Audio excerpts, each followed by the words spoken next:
Bom, gente, hoje vamos bater um papo muito legal, mas muito legal mesmo, para explicar essa pergunta que eu já ouvi tantas e tantas vezes em sala de aula. Eu posso ter uma molécula apolar, formada de ligações polares? Então, vamos revisitar um pouquinho o que é a polaridade para que a gente possa entender se isso é possível. Aproveita, se não está inscrito, eu vou ter que pedir sempre, se inscreve. Curte se for o caso, ativa as notificações para não perder e te ajudar nessa preparação e, sobretudo, vamos nessa, vamos desenrolar essa parada. Gente, o que é que significa uma molécula polar? Porra, se ela é polar, significa que ela tem polos. E se ela tem polos, quer dizer que ela tem uma diferença de densidade de cargas. Ela vai ter uma região positiva e uma região negativa. Por isso que muitas vezes a gente chama de dipolo, que quer dizer o quê? Dois polos, um positivo e um negativo. Quando eu tenho uma força do tipo dipolo, quer dizer o quê? Atração entre moléculas polares, atração entre moléculas que têm polos.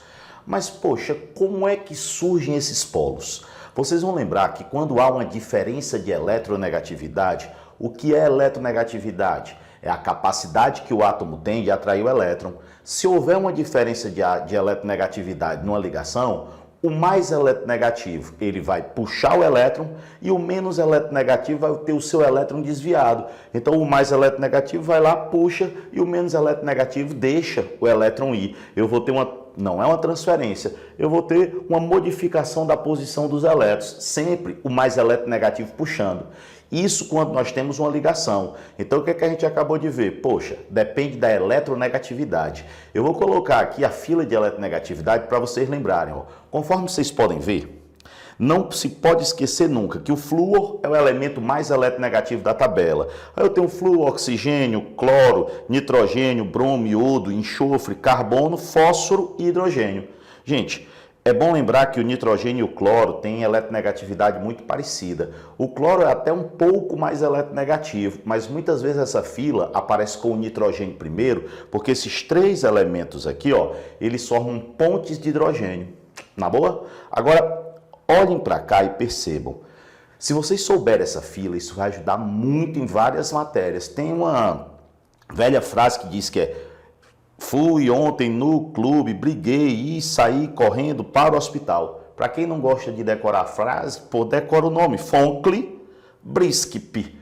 Ah, porra, mas o nome é feio. Sim, não interessa se é feio, se é bonito. O importante é que você coloque na cabeça. Mas tem que saber, tá? Lembrar que flúor, oxigênio, nitrogênio, cloro são os átomos mais eletronegativos que nós temos na tabela. Agora, bora entender quando é que a molécula é polar, apolar, quando é que a ligação é polar e apolar. Vamos nessa? Ó, os dois primeiros exemplos. Nesse primeiro, vocês veem que eu tenho cloro com cloro. Se eu tenho cloro com cloro, não existe diferença de eletronegatividade. Vejam que dentro de uma molécula eu posso ter uma ligação, posso ter duas, eu posso ter milhões de ligações. Então, o que é que vocês percebem aqui? Ó? Cloro com cloro, só uma ligação. Se não há diferença, eu posso dizer para vocês claramente o seguinte: essa ligação, ela é uma ligação apolar. Porque para ser polar, alguém tinha que puxar os elétrons. E como essa molécula só tem uma ligação e essa única ligação é apolar, eu posso dizer que a molécula também é apolar. Se nós olharmos para a seguinte, vocês estão vendo HCl. Porra, HCl, o cloro é mais eletronegativo do que o hidrogênio. Aí a gente aprendeu um vetor que se chama vetor momento dipolar. O que é isso? É um vetor que tem a sua origem no menos eletronegativo e a sua extremidade no mais eletronegativo. Então tem um vetor que faz isso daqui, ó. Poxa, o que é que esse vetor ele indica? É como se ele indicasse o deslocamento dos elétrons. Como o cloro é mais eletronegativo, ele puxa os elétrons para ele. Isso quer dizer o quê? Ele fica com a carga negativa, enquanto o hidrogênio vai ficar com a carga positiva. O que é que vocês percebem? Toda vez que uma ligação tiver diferença de eletronegatividade nos átomos, ela vai ser polar. Então essa ligação aqui, ela é uma ligação polar. E como nessa molécula só tem essa ligação, eu posso dizer que essa molécula, ela também é polar. Então, por enquanto, nós vimos ligação apolar, quando os átomos são iguais. Ligação polar, quando os átomos são diferentes. Se só tiver uma ligação apolar, a molécula é apolar. Se tiver só uma ligação polar, a criatura é polar. Agora, vamos olhar os exemplos seguintes, que são os mais importantes. Sempre que a gente vai dar exemplo de polaridade, essas 4 moléculas aqui aparecem. Eu quero que vocês olhem muito a primeira molécula, CO2, gás carbônico. Entre o C e o O é mais eletronegativo. Eu vou desenhar meu vetor. Sai do C para o O. Muito bem. Entre o C e o O é mais eletronegativo. Vou desenhar aqui o meu vetor. Então, eu desenhei os 2 vetores. O que é que vocês percebem?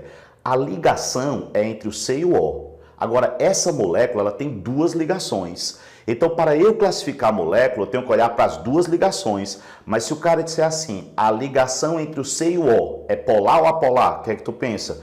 Entre o C e o O é mais eletronegativo. Então, a ligação é polar. Essa ligação aqui, ela é polar. Essa ligação aqui, claro, como ela é igual, ela também é uma ligação polar. Michel, por quê? Porque como o O é mais eletronegativo, ele puxa os elétrons. A ligação é polar. Mas vocês estão vendo que eu tenho 2 vetores que têm a mesma direção, o mesmo módulo, porque os elementos são iguais, só que eles têm sentidos contrários.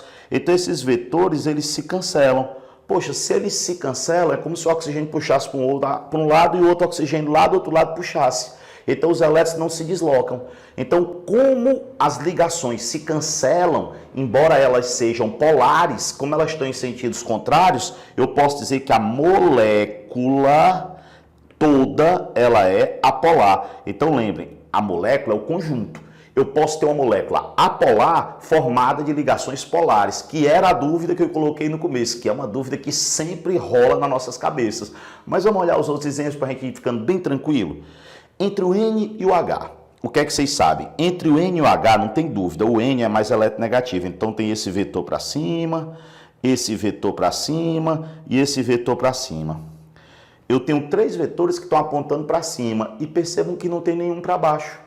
Então, não tem como cancelar esses 3 vetores. Se não tem como cancelar esses 3 vetores, eu vou ter uma resultante para cima. E se eu vou ter uma resultante para cima, quer dizer que cada uma dessas ligações, individualmente, elas são ligações polares. Todas elas são ligações polares. Ligação polar, ligação polar, ligação polar. E como elas não se anulam, como todas estão apontando para cima, como o nitrogênio está puxando os elétrons para ele, eu posso dizer que essa molécula como um todo, o NH3, é uma molécula nada mais, nada menos do que polar. Vamos olhar as outras 2. A água, tão conhecida, você vai direto. Pô, a água, ela é polar, é o solvente universal. Ela tem um momento de dipolo elétrico para sofisticar, quer dizer, polos muito intensos. O que é que nós sabemos? Que entre o O e o H, o oxigênio é mais eletronegativo. Então, eu tenho um vetor aqui, ó, apontando para o O. Eu tenho outro vetor aqui, ó, apontando para o O. Vocês começam a ver com tranquilidade que os 2 vetores estão apontando para cima. Não tem nenhum apontando para baixo. Então, não tem como eu cancelar esses vetores. Quer dizer o quê? A ligação, ela é polar. Todas as 2 aí, todas as 2 ligações são polares. E a molécula como um todo, como os vetores não se anulam, com certeza, a molécula também é polar. BF3, outra que cai pra caramba. Sempre analisem com calma e com tranquilidade. Ó. Entre o bório e o flúor, lembre que o flúor é o mais eletronegativo. Então, tem um vetor aqui para cima. Eu tenho um vetor aqui para baixo. Ó. E eu tenho esse vetor bem aqui. Eu não sei se todo mundo está lembrado, mas na física esse é um exemplo clássico de vetores. 3 vetores saindo ou 3 vetores entrando a 120 graus entre si. A resultante é nula. Isso porque a gente pode pegar esse vetor aqui, ó, e decompor nessa direção e nessa. A gente pode pegar esse vetor e decompor nessa direção e nessa. A gente calcula a componente no eixo X e a componente no eixo Y. Vocês podem perceber, tranquilo, que essa componente, ó, anula essa daqui. E a soma dessas 2 anula essa aqui que está sozinha para cima. Então, como a resultante é nula, como quando eu somo os vetores não tem resultante, eu posso dizer que a molécula toda ela é uma molécula apolar, mas com certeza essas ligações, todas três, são ligações polares. A ligação ela é polar. Qual é a conclusão que tu tira? Eu posso tranquilo ter uma molécula apolar formada de ligações polares, desde que as ligações elas se anulem. Quando é que a ligação é apolar? Quando os átomos são iguais. Toda vida que os átomos forem diferentes tem vetor, e se tem vetor, a ligação é polar. E só para concluir, eu queria dar um exemplo da orgânica para que a gente lembrasse um negócio bem legal. Vamos olhar? Ó, quem lembra um pouquinho de isomeria vai lembrar a seguinte coisa nessas estruturas. Vocês estão vendo que essa primeira que eu tenho bem aqui, ó, nós temos o cloro aqui e o cloro aqui. Se eu passasse o eixo para poder ter uma noção se essa estrutura é simétrica ou assimétrica, bem aqui, ó, eu passo o eixo pelo meio da ligação, vocês percebem que os dois cloros estão do mesmo lado e os dois hidrogênios estão do mesmo lado. Essa estrutura é uma estrutura que a gente aprende a chamar de estrutura cis. Já essa daqui, ó, vocês estão vendo que tem um cloro em cima, um embaixo, o hidrogênio em cima e embaixo. O cloro está em locais diferentes, né? Em lados diferentes. Essa estrutura é a estrutura que a gente aprende a chamar de estrutura trans. Eu tenho o cis e o trans. E o legal que acontece bastante no cis e no trans, vamos colocar os vetores. Se vocês olharem, entre o carbono e o cloro é mais eletronegativo. Entre o carbono e o hidrogênio é mais eletronegativo. Se vocês concordarem comigo, entre o carbono e o cloro é o cloro. E entre o carbono e o hidrogênio é o hidrogênio. Entre o carbono e o carbono não tem vetor, porque eles são iguais. Agora, olhem pelo amor de Deus. Esse vetor se soma com esse. Eles têm a mesma direção, o mesmo sentido. Então, eles se somam. Se eles se somam, se eu pego esse vetor aqui, ó, e somo com esse aqui, eu passo a ter um vetor assim. Beleza. E eu somo esse vetor com esse, ó, mesma direção e mesmo sentido. Então, eu passo a ter um vetor assim. Vocês estão vendo que os dois vetores estão assim. Então, eu vou ter uma resultante, ó, para cá. Essa daqui vai ser a minha resultante. Se eu vou ter uma resultante, já está claro. Tem resultante, as ligações não se anularam, quer dizer que essa molécula é uma molécula polar. Então, como as ligações não se anularam, a estrutura cis ela é polar. Mas vamos dar uma olhada na trans aqui do lado. Poxa, vocês podem ver que esse cloro vai puxar aqui para baixo, ó. Esse aqui vai puxar para cima. Percebe que eles têm a mesma direção, só que eles têm sentidos contrários. Então, esse vetor vai anular esse. Percebam que esse carbono é mais eletronegativo que o hidrogênio, então ele puxa. Esse carbono é mais eletronegativo que o hidrogênio, então ele puxa. Mesma direção, só que sentidos contrários, se anula. E aqui no meio não tem vetor porque os átomos são iguais. A ligação ela é apolar. Qual é a conclusão? Se todos os vetores se anularam, essa molécula aqui é uma molécula apolar. Então, a cis, ela é polar e a trans é apolar.